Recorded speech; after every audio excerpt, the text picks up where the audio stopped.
Mom screamed at me, "Get out and never come back." So I did. Weeks later, Dad called, furious. "Why did you stop paying the mortgage?" My answer left them in stunned silence. Can you imagine being literally thrown out of your own childhood home after a Sunday family dinner, only to realize that for 3 years, you'd been secretly paying their entire mortgage? Because that's exactly what happened to me, Heidi, at 32 years old, and the shock on my father's face when the bank came calling weeks later? That's a look I'll carry with me forever. Growing up in the Hamilton household was like walking on eggshells every single day, especially around my mother, Gloria. From my very earliest memories, she had these impossibly high expectations, ones that always felt designed for me to fail. My dad, Richard, he was the peacemaker. He'd be the one who'd slip into my room after one of Mom's explosive storms, murmuring, "Everything will be okay, sweetheart." But the truth? He never actually stood up to her. He just smoothed things over, temporarily, until the next big blow-up. Our family was 5 strong. My parents, my older brother Justin, who's 36, my sister Elizabeth, 34, and then me, the youngest, at 32. As the baby, I ended up bearing the full brunt of my mother's ever-evolving disappointments. Justin? He escaped to college at 18 and pretty much became a phantom. Elizabeth followed suit 2 years later. That left me alone. Through my senior year of high school, I absorbed the full force of my mother's critical nature. Every achievement was measured against this invisible, constantly shifting standard. I'd bring home a report card with 5 A's and 1 B, and my mother would zero in exclusively on that single B. What happened here? Did you not study enough? Elizabeth never got anything lower than an A-. These comparisons? They were constant. And they were crushing. Even my friends became battlegrounds. "That Olivia girl seems shallow. I don't like how she dresses," Mom would declare after meeting someone new. And then, without missing a beat, she'd turn to me, "And why are you wearing those jeans? They make you look heavier than you are." Comments about my appearance started around age 12 and never, ever stopped. But the worst fights? Those were about my future. When I dared to express an interest in finance during high school, she scoffed. "Women don't get taken seriously in that field. You should choose something practical, like nursing." But finance, it fascinated me. The way numbers could tell stories, predict outcomes. So, I secretly applied to business programs, completely against her wishes. My father, he worked as a regional sales manager for a pharmaceutical company for 28 years. He made good money, enough for my mother to be a stay-at-home mom, even after we were grown. She took immense pride in their 5-bedroom colonial, with its perfectly manicured lawn and designer furniture. That house? It was her domain, her accomplishment. Even though she never, not once, contributed financially to it. I ended up graduating with honors in finance from Cornell University. And you guessed it, not quite meeting my mother's actual expectations, because she'd wanted Harvard. Still, I secured a job at a prestigious financial management firm right out of college and worked my way up to senior financial advisor by the time I was 28. My clients trusted me. My bosses valued me. But at family gatherings, my mother would introduce me with, "This is Heidi. She works with money." As if my career was some kind of frivolous hobby, not worth explaining. Then, 3 years ago, everything changed. My father was laid off during a company restructuring. He was 59, and he struggled to find comparable employment. The severance package was generous, sure, but it wasn't infinite. My mother? She absolutely refused to downsize their lifestyle or even consider getting a job herself. At my age, who would hire me? And we can't leave this house. What would people think? I actually stumbled upon their financial troubles by accident during a visit home. I found my father at the kitchen table late one night, surrounded by bills, his head buried in his hands. When I asked him what was wrong, he just broke down. He admitted they were 3 months behind on the mortgage, on the verge of foreclosure. Without telling either of them, I contacted their mortgage company the very next day. I set up automatic payments from my personal account for their $2,200 monthly mortgage. It was a significant chunk of my income, but I had savings and I lived modestly despite my success. I could afford it, and honestly, The thought of my parents losing their home was just unbearable. I never told them what I had done. My father eventually found part-time work that he claimed covered their expenses, and I pretended to believe him. Looking back, I should have seen the signs that something was still wrong. The new credit cards my mother opened, the evasive way my father answered questions about their finances, the increasing tension between them. That house, a 5-bedroom, 4-bath colonial in an upscale Boston suburb. The kitchen had been remodeled when I was in high school with all the granite countertops and stainless steel appliances my mother had insisted upon. The formal dining room held the mahogany table where we'd gathered for countless holiday meals since I was a child. My old bedroom remained largely untouched, a time capsule of lavender walls and academic trophies. Despite the discomfort I felt there, the house held so many memories. The height marks penciled on the kitchen door frame. The dent in the living room wall from when Justin threw a baseball indoors. The window seat in the front room where I used to read for hours, escaping into stories where families actually liked each other. It was harder to leave than I ever expected when the time finally came. I visited my parents at least twice a month, despite the knot that formed in my stomach every time I turned onto their street. These visits were primarily for my father. After losing his job, his confidence had just crumbled. I worried about his mental health, especially when I noticed how much the liquor bottles in their cabinets seemed to empty between my visits. The warning signs were everywhere, intensifying over the past year. My mother's criticism grew more barbed, less disguised as concern. I'd bring homemade lasagna for dinner, her favorite, and she'd take one bite and ask if I'd used low-fat cheese, because she could taste the difference, and not in a good way. When I offered to help clean up, she'd follow behind me, rewashing dishes I'd already done, sighing loudly just to make sure I noticed. My father? He'd retreat further into himself during these interactions, staring at his plate or suddenly remembering something he needed to check in the garage. The once confident man who had coached my soccer team and dominated sales meetings now flinched when my mother's voice rose above normal. He started keeping a flask in his jacket pocket. It was heartbreaking to watch.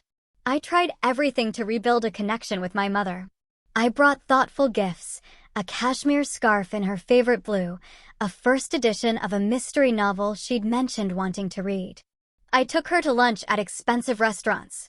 I even booked a mother-daughter spa day for her birthday, spending $600 on treatments she complained about afterward. The massage was too hard. I told her to ease up, but did she listen? My back is going to be bruised tomorrow, she griped on the drive home. And that? Facial just made my rosacea worse. I don't know why I let you talk me into these things. Nothing worked. Every gesture was met with criticism or suspicion.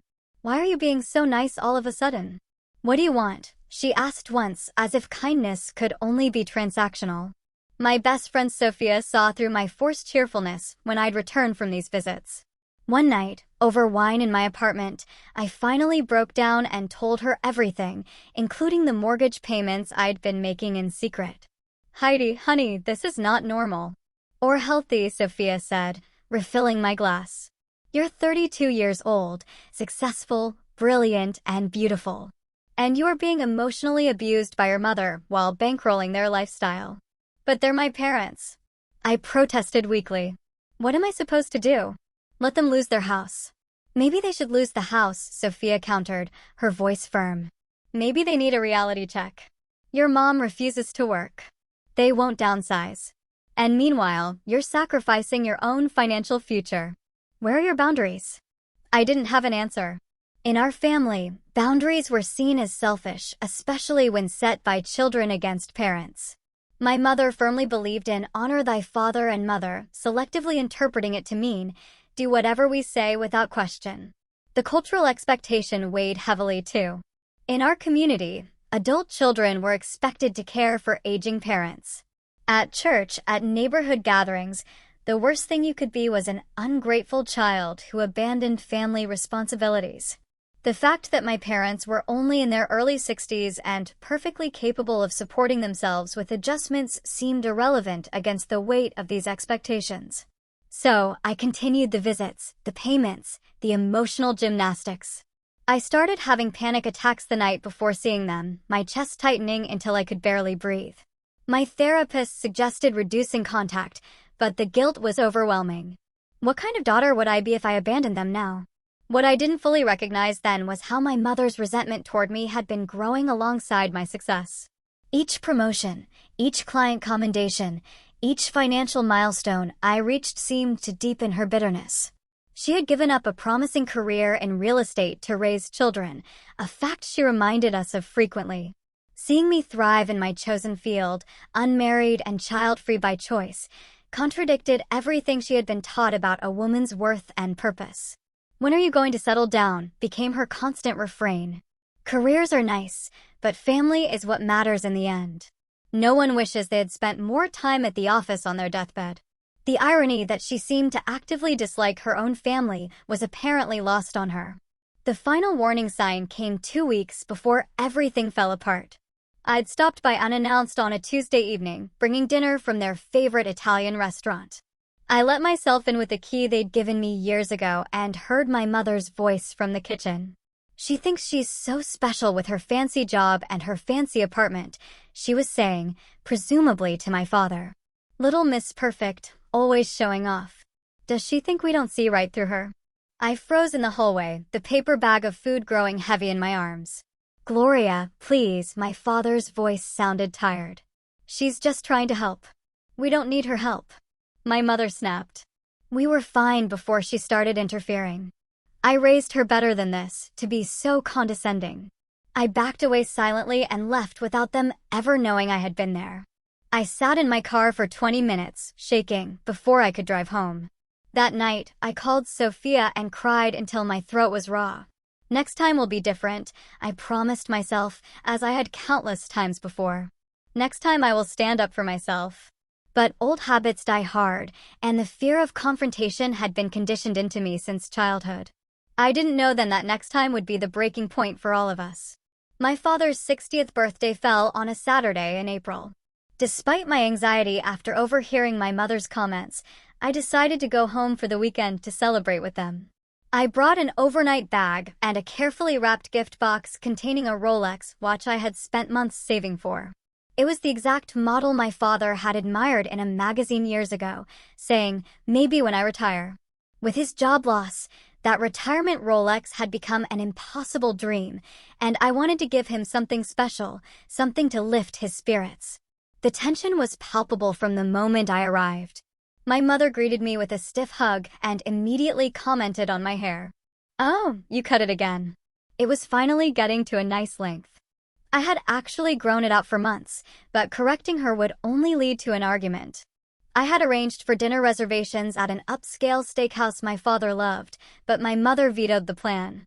I already made his favorite pot roast. No need to waste money at those overpriced restaurants. So we ate at home, at the formal dining table set with the good china that only appeared on special occasions. The conversation was stilted. I asked about their friends, the neighbors, my father's garden. Each topic eventually circled back to some complaint or criticism. The pot roast was delicious, I had to admit, but the meal felt endless.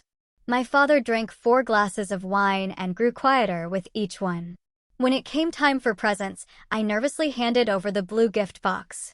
My father opened it slowly, and his expression when he saw the watch was everything I had hoped for. Surprise, delight, disbelief. "Heidi, this is...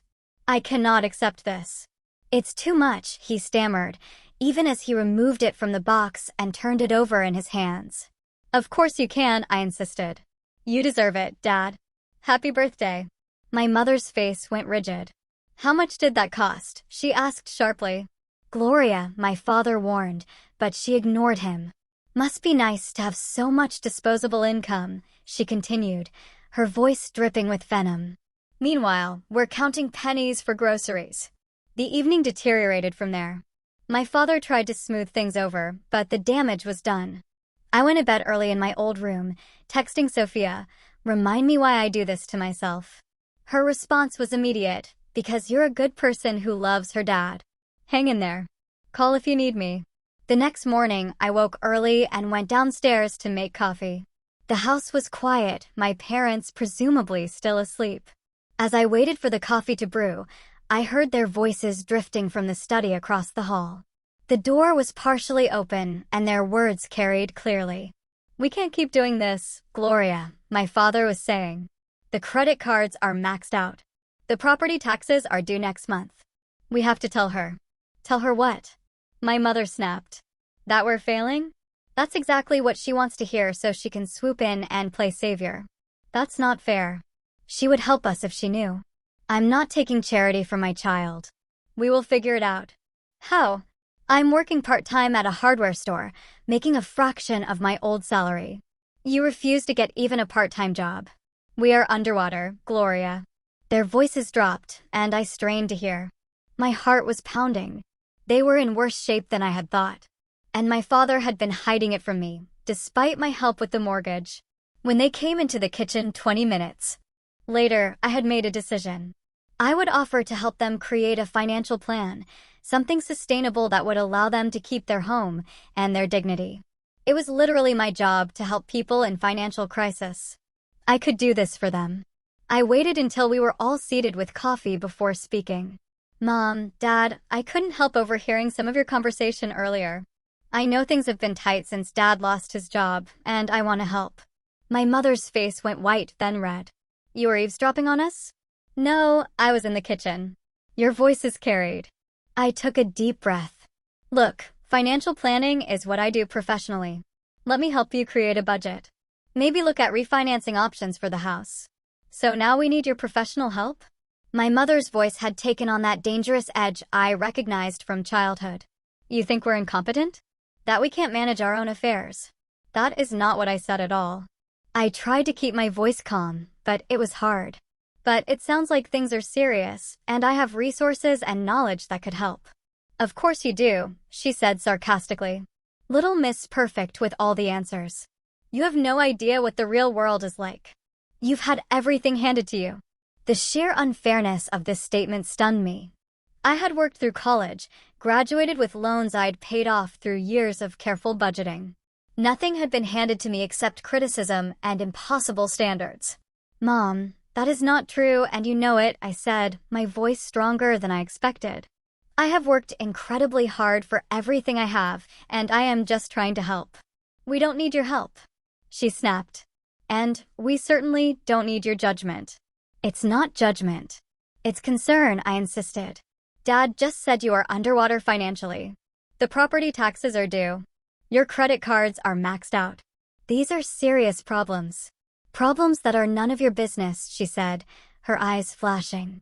"This is between your father and me." My father sat silently, staring into his coffee cup. His new Rolex gleamed on his wrist, an ironic symbol of prosperity we all knew was an illusion.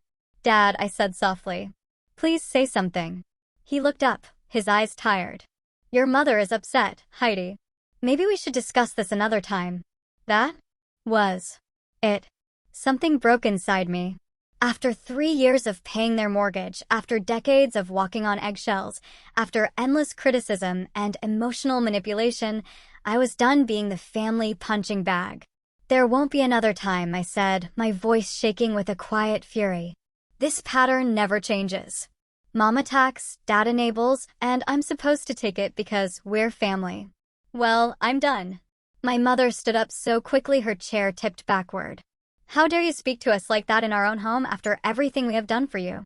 What exactly have you done for me, Mom?" I challenged, the words pouring out before I could stop them. "Made me feel inadequate at every turn? Criticized my appearance, my career, my life choices? Taken financial support without acknowledgement or gratitude?" Her face contorted with rage. "Financial support? What are you talking about? The occasional dinner out?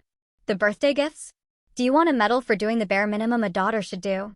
"The bare minimum is exactly what I have gotten from you emotionally my entire life," I said, and immediately regretted the honesty. It was like throwing gasoline on a fire.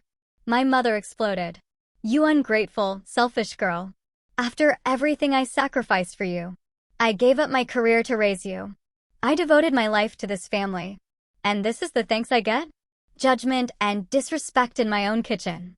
She began listing every perceived failure of mine since childhood, every time I had disappointed her, every flaw in my character as she saw it. But something had changed in me.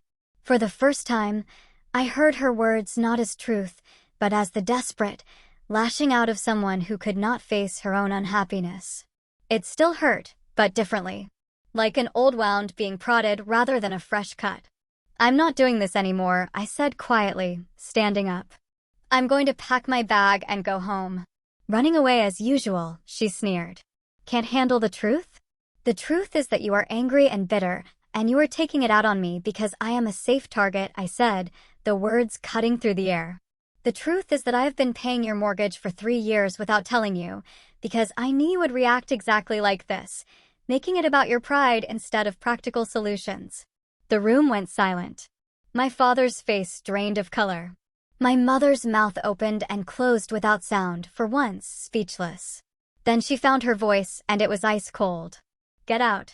Mom, my father started, but she cut him off. Get out of my house, she repeated. Get out and never come back. If you think we are such burdens, such failures, then you are free of us. Go live your perfect little life and leave us alone. I looked at my father, searching for any sign that he would stand up for me, for us, for the possibility of healing this broken family dynamic. He looked away. Okay, I said simply. I walked upstairs, packed my overnight bag with mechanical movements, and came back down. My mother had moved to the living room window, her back to the entryway. My father stood helplessly in the hallway. Heidi, she doesn't mean it, he whispered. Give her time to calm down. She means it, I said. And for once, I am going to take her at her word. I walked out the front door, closing it quietly behind me. As I drove away, I glanced in the rearview mirror at the house where I had grown up, never suspecting it would be the last time I saw it as someone welcomed there. The 40-minute drive from my parents' suburban home to my apartment in the city passed in a blur. My hands gripped the steering wheel so tightly my knuckles turned white. I didn't cry. I didn't scream. I just drove, numb and hollow, as if someone else was controlling my body. When I arrived home, I sat in my parked car for nearly an hour, unable to summon the energy to go inside. Finally, my phone buzzing with a text from Sophia broke the trance. How's the birthday weekend going? Surviving? I called her immediately, and to my surprise, my voice was steady as I recounted what had happened. It was only when I reached the part about my mother's final words that my composure cracked. She told me to get out and never come back, I said, and then the tears came, hot and relentless. And I left, Sophia. I just left. Where are you now? She asked, concern evident in her voice. In my car, outside my building. I'm coming over. Don't move. 20 minutes later, Sophia arrived with a bottle of wine and a bag from the deli down the street. She took one look at me, still sitting in my car, and opened the passenger door, sliding in beside me. First hug, then food, then wine, then we figure this out, she said, pulling me into her arms. I spent that night on Sophia's sofa, unable to be alone with my thoughts. The next day was Sunday, and she called in sick to her job on Monday to stay with me. By Tuesday, I had to return to work, though I was barely functional. I went through the motions with clients, my professional mask firmly in place, but inside, I was unraveling. My father called several times that first week. I let each call go to voicemail. His messages were vague. Please call me back, Heidi. We need to talk. No apology, no acknowledgement of what had happened, just a request for me to once again be the bigger person, to smooth things over as I had done my entire life. There were no calls from my mother. After 10 days of emotional limbo, I made an appointment with a financial advisor colleague to discuss my own situation. I had been paying $2,200 monthly toward my parents' mortgage for 3 years, totaling nearly $80,000. Money I could have put toward my own home, my retirement, or simply enjoying the fruits of my hard work. Legally, you have no obligation to continue these payments, my colleague Diane advised. The mortgage is in their names. You are not a cosigner. You have been making a gift, essentially. What will happen if I stop? I asked. They will receive notices of non-payment. Eventually, if they cannot make the payments themselves, foreclosure proceedings could begin. But Heidi, that is not your responsibility. I decided to stop the automatic payments immediately. It was both terrifying and liberating, like cutting a cord that had both connected and constrained me. The next step was finding my own place to live, a permanent home rather than the series of rentals I had occupied since college. With the mortgage payments off my monthly budget, I could now afford to look at condos and small houses in neighborhoods I had previously considered out of reach. 2 weeks after the blow-up, I put a deposit on a sunlit 2-bedroom condo in a converted Victorian house. It had bay windows, hardwood floors, and most importantly, it was mine. No one could tell me to get out. No one could make me feel unwelcome in my own space. During this time, I also started seeing a therapist, Dr. Martinez, who specialized in family trauma. Our first session was a revelation. "What you are describing sounds like a lifetime of emotional abuse," she said after I recounted my childhood and recent events. "Your mother exhibits classic narcissistic behaviors, and your father is what we call an enabler." "But she's not always terrible," I protested weakly. "Sometimes she can be loving, especially when I'm doing exactly what she wants." "That is part of the cycle of abuse," Dr. Martinez explained. "The periods of apparent normalcy or even affection keep you hoping things will change. They keep you coming back. But has the fundamental dynamic ever really changed?"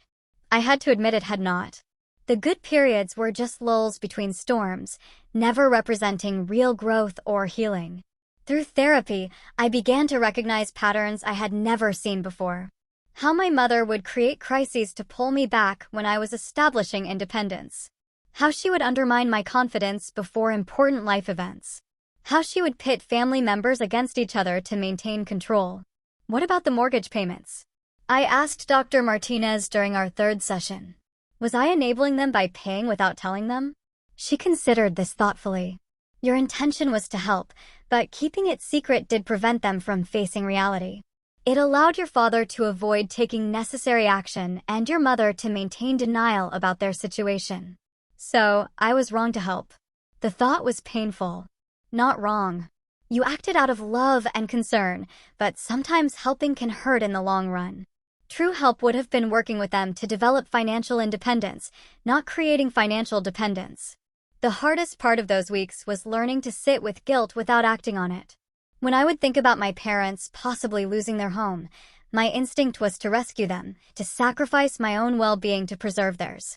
Dr. Martinez helped me see this as a conditioned response, not a moral obligation. "Your parents are adults who made their own choices," she reminded me. "Your father chose not to find adequate employment after his job loss. Your mother chose not to work or adjust their lifestyle. These were choices, not circumstances, thrust upon them." Gradually, the panic attacks subsided.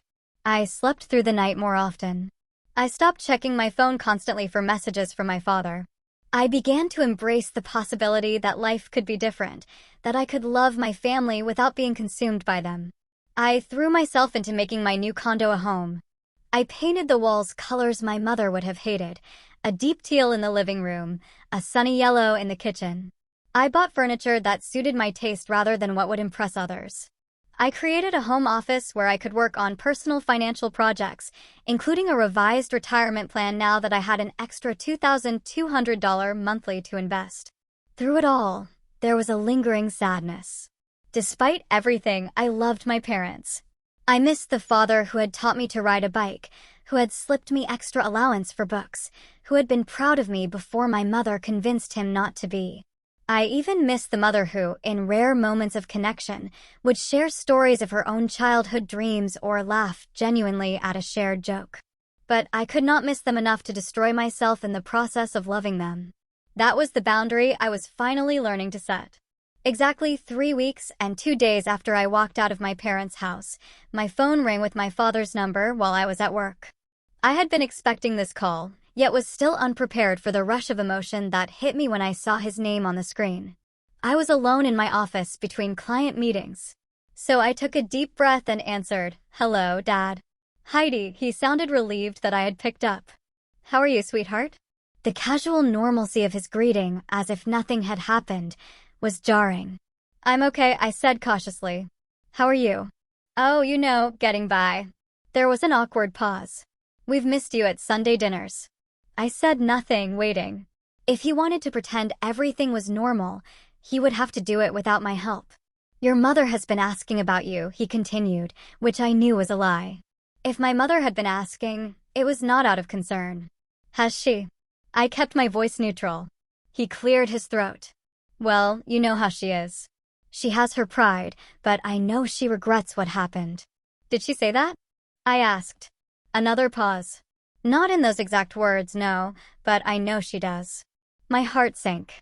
Nothing had changed. He was still making excuses for her, still expecting me to accept the unacceptable.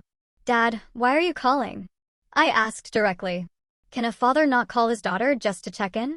He attempted a light tone that fell flat. After 3 weeks of silence following Mom throwing me out of the house? No, that is not just checking in. He sighed, and I could picture him running his hand through his thinning hair, a nervous habit he'd had for as long as I could remember. Heidi, your mother was upset. She said things she didn't mean. You know how she gets when she feels backed into a corner. I do know, I agreed.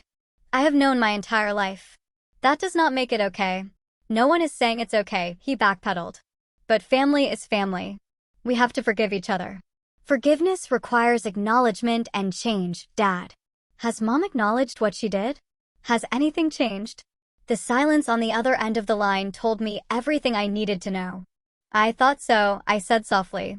She is your mother, Heidi. She loves you in her way. Her way is hurting me. It always has. Another long pause. I could hear him breathing, gathering his courage for what I now realized was the real purpose of his call. There's something else, he finally said. Did you know the bank sent us a notice about the mortgage? My heart began to race, but I kept my voice steady. What kind of notice? A late payment notice, then another. They're threatening to begin foreclosure proceedings if we don't catch up. I don't understand it. The payments have always gone through automatically. Have they? I asked. Yes, for the past 3 years. Ever since, he trailed off, and I could hear the moment realization began to dawn. Heidi, what did you mean when you said you had been paying our mortgage? The moment of truth had arrived. Part of me wanted to deflect, to protect him from the reality of how much I had sacrificed while they had taken me for granted. But I was done with secrets and enabling. I meant exactly what I said, Dad. I have been making your mortgage payments, $2,200 every month for the past 3 years. That is why they were always on time, regardless of your financial situation. The silence that followed was deafening. That is not possible, he finally said, his voice faint. How? We would have known. You never looked at the payment details, did you? The bank statement just showed the payment was received. You assumed it was coming from your accounts. But why would you? How could you afford? He stammered. I make good money, Dad. The money you and Mom dismiss as my fancy job. I lived in a smaller apartment than I could afford. Drove an older car. Limited my expenses so I could help you keep your home. Because I loved you and could not bear to see you lose everything. Why did you not tell us? There was pain in his voice now and confusion. Because I knew Mom would react exactly as she did when I tried to help openly. She would see it as an attack on her pride, on your capabilities, instead of what it was, a daughter loving her parents. 3 years, he repeated, the enormity of it sinking in. That is over $70,000. $79,200, to be exact, I confirmed. Heidi, I had no idea. I told your mother I had found freelance consulting work that was covering our expenses. I was too ashamed to admit I was stocking shelves at 60 years old. The admission broke my heart. My proud, accomplished father had been reduced to creating fictions to preserve his dignity. There is no shame in honest work, Dad. The shame is in not facing reality. Does this mean? Have you stopped the payments? He asked, his voice small. Yes, I said simply. When Mom told me to get out and never come back, I took her at her word. All of it. But the house, he began, is not my responsibility, I finished firmly. It never was. You and Mom need to make some hard decisions now. Sell the house you cannot afford. Get jobs that cover your actual expenses. Create a sustainable retirement plan. All things I offered to help with before Mom threw me out. She will never agree to sell, he said, panic edging into his voice. Then she needs to get a job, or you need to find better paying work, or both. But Dad, I cannot keep setting myself on fire to keep you warm.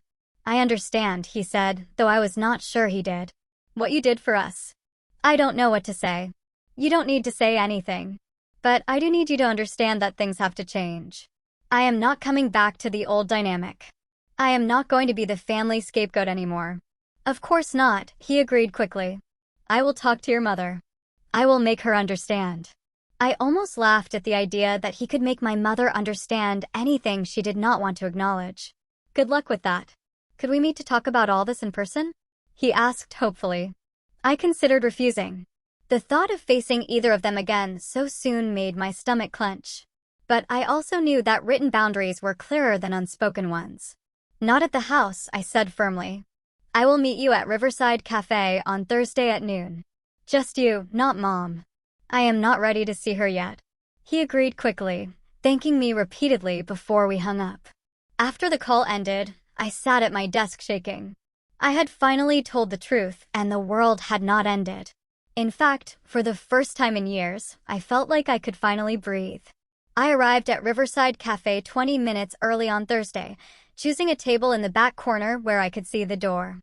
I had prepared for this meeting with the same thoroughness I would use for an important client presentation. Dr. Martinez and I had role-played potential scenarios. I had written down my boundaries and practiced stating them clearly and calmly. Remember, you are not responsible for their emotions or reactions, she had advised during our emergency session the day before. You are only responsible for communicating your own needs and limits with clarity. My father arrived exactly on time, looking like he had aged years in the few weeks since I had seen him. His shoulders were hunched, his face gaunt. The Rolex I had given him was conspicuously absent from his wrist, and I wondered if he had pawned it already. Heidi, he said with visible relief, as if he had half expected me not to show up. Thank you for meeting me. I nodded, gesturing to the chair across from me. We ordered coffee, and an uncomfortable silence fell between us until the server left. How have you been? He asked tentatively. I have been reflecting a lot, I said, sidestepping the politeness. On our family dynamics. On my role in them. On what I want moving forward. He nodded, looking down at his coffee. I have been doing some thinking too. Tell me, I encouraged. He took a deep breath. I want to start by saying I am sorry. Not just for what happened that day, but for years of not protecting you from your mother's anger. For allowing you to become her target. For taking your support without acknowledgement. It was more self-awareness than I had expected, and it momentarily threw me off balance. Thank you for saying that, I managed. After we spoke on the phone, I went through our bank records, he continued. I saw the truth. For 3 years, you have been carrying us while I pretended everything was fine. He looked up, his eyes wet. I feel ashamed, Heidi. Deeply ashamed. I didn't tell you about the payments to make you feel ashamed, I said. I did it because I love you and wanted to help. I know that makes it worse somehow. He wiped at his eyes with a napkin. A father should provide for his children, not the other way around. At least not when the parents are still able-bodied and capable. It's not about gender roles or traditional expectations, Dad. It's about honesty and reciprocity. I would have gladly helped you if you had been honest about your situation. And if that help had been met with gratitude instead of hostility. He nodded, accepting this. Your mother and I have had some difficult conversations since your call. I can imagine, I said dryly. She did not believe me at first about the mortgage payments. She accused me of making it up to manipulate her. He sighed. I had to show her the bank statements, the dates of the payments, the account number they came from. And she cried, he said simply. I have not seen your mother cry in years, not since her father died. I was not sure how to feel about this. Part of me, the wounded child inside, felt vindicated. Another part felt sad that it had come to this. Did she say anything about how she treated me? I asked. He hesitated. She is struggling with that part. She feels humiliated, which makes it hard for her to acknowledge her behavior. Her humiliation does not erase my hurt, I said firmly. No, it does not, he agreed. Which is why I asked her to come here today. To apologize to you herself. My heart jumped. You what? I told you I was not ready to see her. I know, and I am sorry, but I thought if you could just hear her out. The cafe door opened then, and my mother walked in. She spotted us immediately and headed toward our table. I felt like I couldn't breathe, trapped between my boundary and the approaching confrontation. You ambushed me, I said to my father, my voice low and angry. I am sorry, he repeated helplessly. I thought it would be better this way. My mother reached our table, standing awkwardly beside it. She looked different, smaller somehow. Her normally perfect hair was pulled back in a simple ponytail, and she wore minimal makeup. Like my father, she seemed to have aged rapidly. Hello, Heidi, she said, her voice uncharacteristically subdued. I did not invite her to sit. Dad told me you were coming, despite my explicit request to meet with him alone. She flinched at my tone. Yes, I needed to see you. Why? She glanced at my father, who nodded encouragingly. May I sit down? I considered refusing, but causing a scene in the cafe would only make this more difficult. Fine. She took the third chair at our table, perching on the edge as if ready to flee. We sat in tense silence until the server returned to take her order. She asked for water, only, her voice barely audible. After the server left, she took a deep breath. Your father showed me the bank records about the mortgage payments. I said nothing, waiting. I did not know, she continued. All this time, I thought we were managing. I thought Richard's freelance work was covering our expenses. I had no idea you were, she trailed off, unable to finish. Paying your mortgage. Supporting you. Being the adult in the relationship, I supplied coldly. She flinched again. Yes. Would it have mattered if you had known? Would you have treated me any better? Her eyes widened at my directness. I don't know. I would like to think so. At least it was honest. Well, now you know. And now it has stopped. Yes, she said quietly. The bank has given us 30 days to catch up on the payments, or they will begin foreclosure. That is not my problem anymore, I said, the words feeling both cruel and necessary. No, it is not, she agreed, surprising me. We are looking at options. Richard has applied for better-paying jobs. I have an interview tomorrow at a real estate office as a receptionist. This was unexpected. My mother had not worked since before I was born.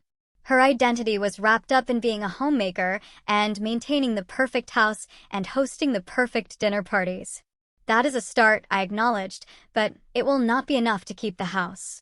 I know, she said, and there was defeat in her voice. We have contacted a realtor. She is coming next week to assess the property. I looked at my father, who nodded confirmation. It is the only sensible option, he said. We should have done it 3 years ago when I lost my job. Yes, you should have, I agreed. My mother twisted her hands in her lap. Heidi, I know an apology is not enough. What I said to you that day, and many days before it, there is no excuse. No, there is not, I said, still not ready to make this easy for her. I was cruel to you. I have been cruel to you for years. Her voice broke. I told myself it was for your own good, that I was pushing you to be your best. But the truth is, I was jealous. This admission stunned me into silence. I gave up my career to raise you children. It was what women of my generation were expected to do. I don't regret having you, but I regret losing myself in the process. And when you became so successful, so independent, doing exactly what I had given up, she shook her head. It was easier to criticize you than to face my own regrets. It was the most self-aware thing I had ever heard my mother say. Part of me wanted to embrace this moment of vulnerability, to rush toward reconciliation. But the wiser part, the part that had been working with Dr. Martinez, knew that one moment of clarity did not undo decades of damage. I appreciate your honesty, I said carefully. But I need you to understand that our relationship cannot go back to what it was. I will not be your emotional punching bag anymore. I will not sacrifice my financial security for your comfort. I will not accept criticism disguised as concern. I understand, she said quietly. Do you? I pressed. Because these are non-negotiable boundaries for me now. If you cannot respect them, then we will not have a relationship at all.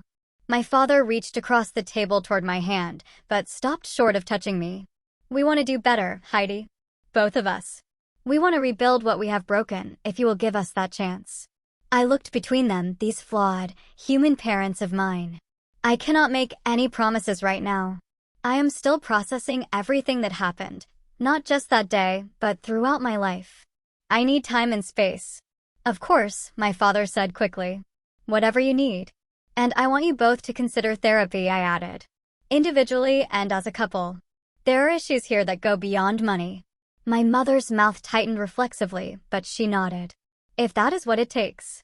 It is a start, I said. As for the house situation, I cannot and will not resume payments, but I can help you create a financial plan for downsizing. I can connect you with resources for job searching. I can advise you on retirement options. That is what I can offer. That is more than we deserve, my father said softly. It is not about deserving, I replied. It is about what I am willing and able to give while maintaining my own well-being. We talked for another hour, more practically now, about house values in their neighborhood, about my father's resume and interview skills, about what size home they could realistically afford on their reduced income. It was the most adult conversation we had ever had, with no emotional manipulation, no tears, no guilt trips. As we prepared to leave, my mother hesitated, then asked, "Would it be all right if I called you?" "Just to check in occasionally." "Text first," I said. "Ask if I have time to talk. Respect if I say not right now." She nodded, accepting this boundary. "I will." We parted without hugs or promises, just a tentative acknowledgement that something new might be possible, even if the old was irrevocably gone. As I drove home, I felt lighter than I had in weeks. Not healed, not whole, but moving in the right direction. For the first time in my life, I had stood firm in my truth and my worth, and the world had not ended. In fact, it felt like it might finally be beginning. 6 months can change everything or nothing at all. In my case, it changed almost everything. My new condo became truly mine in ways my previous apartments never had. I painted an accent wall in the living room that bright teal I had always wanted. I planted herbs on my small balcony. I adopted a cat, a dignified orange tabby named Leo, who greeted me at the door each evening and slept curled against my side each night. My career continued to flourish. With the mental energy no longer consumed by family drama, I found myself more creative in my financial planning. Approaches more present with clients, more innovative in my investment strategies. I was promoted to senior advisor with my own team, a position that came with a substantial raise and increased flexibility. Dr. Martinez and I continued our weekly sessions, gradually reducing to bi-weekly as I developed stronger emotional boundaries and healthier coping mechanisms. The panic attacks stopped entirely. The nightmares about my mother's criticism faded. The constant background hum of anxiety quieted. "You have done remarkable work, Heidi," Dr. Martinez told me during a session marking our 6-month anniversary of working together. Many people spend years, even decades, trying to break free from toxic family patterns. You have made tremendous progress in a relatively short time. It doesn't feel short, I admitted. It feels like the longest 6 months of my life. Growth is painful, she agreed. But you have not just survived this period, you have transformed through it. My relationship with my parents evolved slowly, with careful steps forward and occasional steps back. My father found a position as a sales manager at a smaller company, making about 60% of his previous salary, but with less stress and more appreciation. He seemed genuinely happier despite the financial adjustment. More surprisingly, my mother not only took the receptionist job but excelled at it. Within 3 months, she had organized the office so efficiently that they offered to pay for her to get her real estate license. At 63, she was embarking on the career she had abandoned for marriage and motherhood 40 years earlier. The younger agents asked me for advice, she told me during one of our now regular Sunday phone calls. "They say clients trust me because I have life experience." The pride in her voice was something new, something earned rather than manufactured. It suited her. They sold the Colonial in the suburbs, making enough profit to pay off their credit card debt and put a down payment on a 2-bedroom townhouse closer to the city. It was a third of the size of their previous home, but required far less maintenance and was within their new budget. "I don't miss the big house as much as I thought I would," my father confessed when we met for lunch one day. "All those rooms we never used, all that stuff we never needed. It feels good to simplify." The most significant change, though, was that my mother began seeing a therapist of her own. It was not at my insistence. She made the decision after breaking down at work one day when a client resembling me came in with her young daughter. I suddenly saw us, you and me, as we were when you were little, she explained, before I became so critical, when you still looked at me with complete trust, and I realized how much I had destroyed. Her therapist diagnosed her with narcissistic tendencies rooted in her own childhood trauma, a pattern she had unwittingly perpetuated. The work was difficult and often painful for her. There were sessions after which she would call me, voice raw from crying, to apologize for specific incidents from my childhood that she had finally recognized as harmful. I accepted these apologies cautiously, neither rushing to forgive nor holding on to resentment.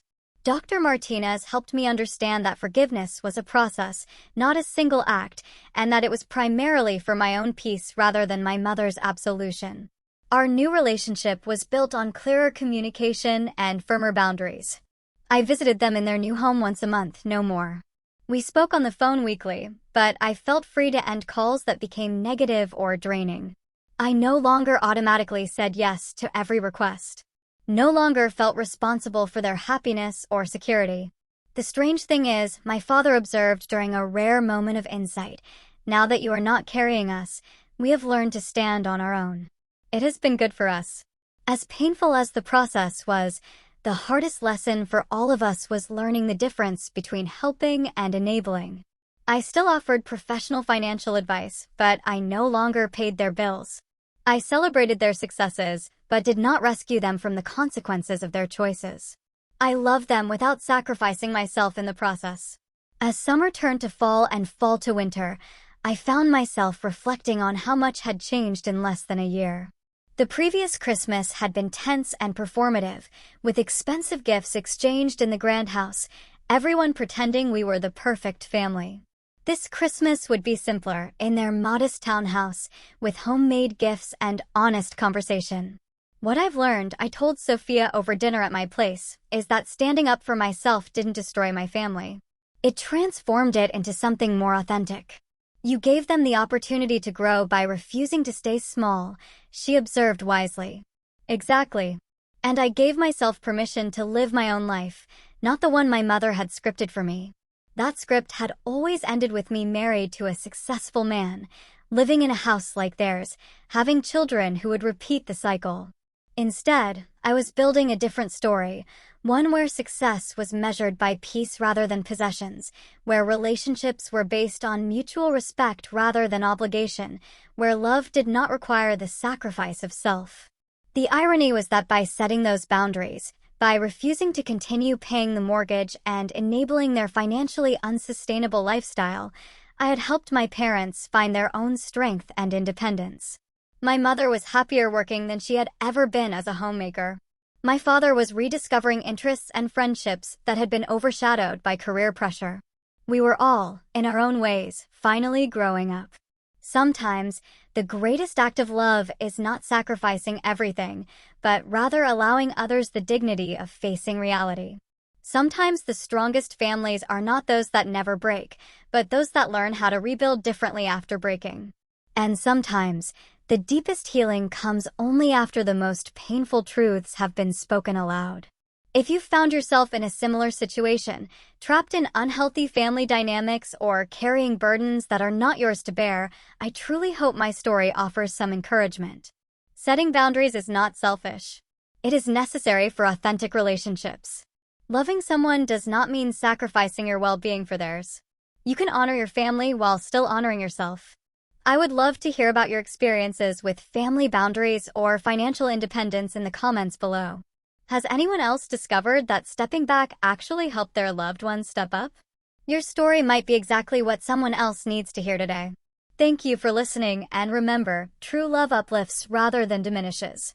Take care of yourselves and each other.